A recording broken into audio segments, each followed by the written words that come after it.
Ang pinakamalalaking balita ngayong araw ng Miyerkules. OFW na nakulong dahil sa kasong pagpatay binitay sa Kuwait. Ang pamilya nabigla dahil kanina lang daw nila ito nalaman mula pa mismo sa OFW. It's kind of absurd to hear that the family of Miss Pawa just learned about it. Eksklusibo. Katayan umano ng aso sinalakay. Katabing karinderya nagtitinda pa ng ulam mula sa karne ng aso.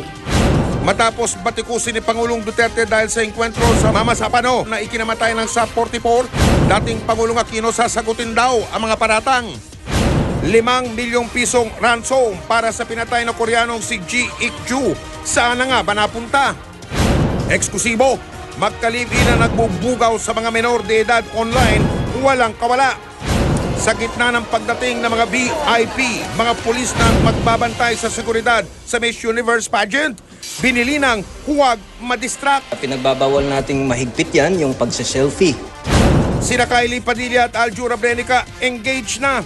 Si Kylie excited nang may ibahagi sa publiko. At ang gigimbal sa mundo ng Encantadia, sino sa apat na sangre ang mamamaalam?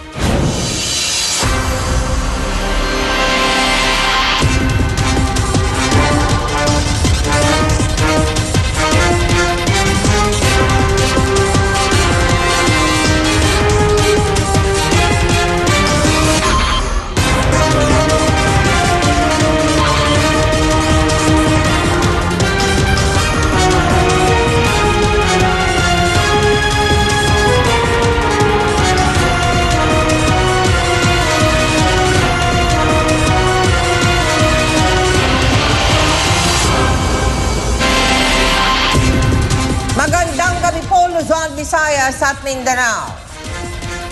Nakakabigla at masamang balita ang natanggap ng pamilya ng isang OFW sa Kuwait. Kanina lang nila nalaman na bibitayin na pala si Jakat Yapawa.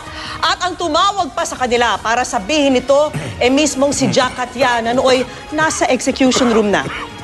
Ang Department of Foreign Affairs na sermonan sa Senado dahil dito. Nakatutok si Jam, si Sante. Kung hindi pa raw tinawagan ni Jakat Yapawa. At ang mga balitang dapat ninyong abangan. Eksklusibo, magka-live-in, online, nagbubugaw ng mga menor de edad, arestado. Sa gitna ng bonding ng mga Miss Universe beauties, ang ilan ay aminadong kabado sila para sa malapit ng big day. Ang engagement nila Kylie Padilla at Aljur Abrenica, usap-usapan na ngayon. At wag ninyong palalampasin, mamaya, isa pa sa apat na sangre, mamamaalam na nga ba? Mga kapuso, ito ang 24 oras.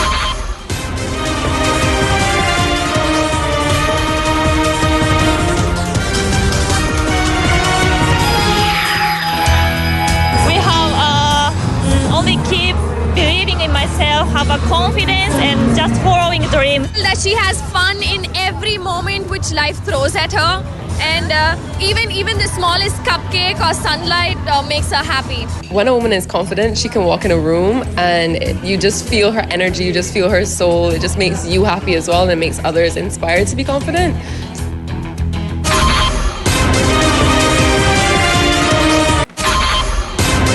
Narito pa ang mga balita ang sama-sama nating tutukan.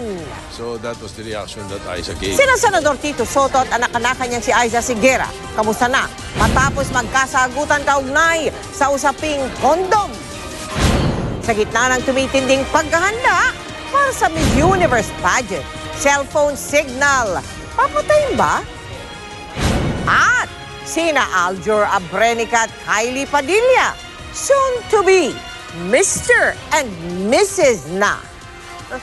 Tutukan lahat ng yan dito sa 24 oras.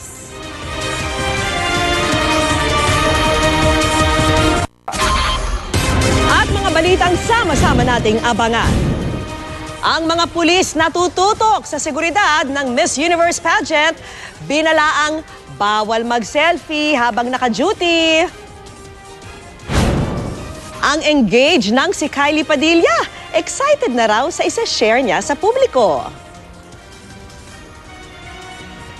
At ang yugtong babasag sa puso ng maraming Encantadix, ang pamamaalam ng isang sangre. Walang patid na pagtutok, dito lamang po sa pinagkakatiwalaang 24 oras.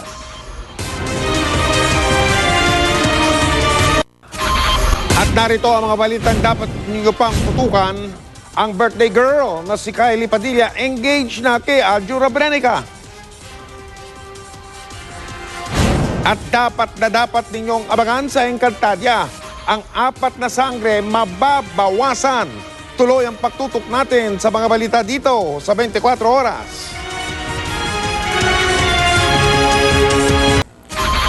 Up next sa ating chikahan. Isa sa shocking episode sa Encantadia, may mamamaalam na sangre? Non-stop ang pagtutok dito lang sa 24 oras.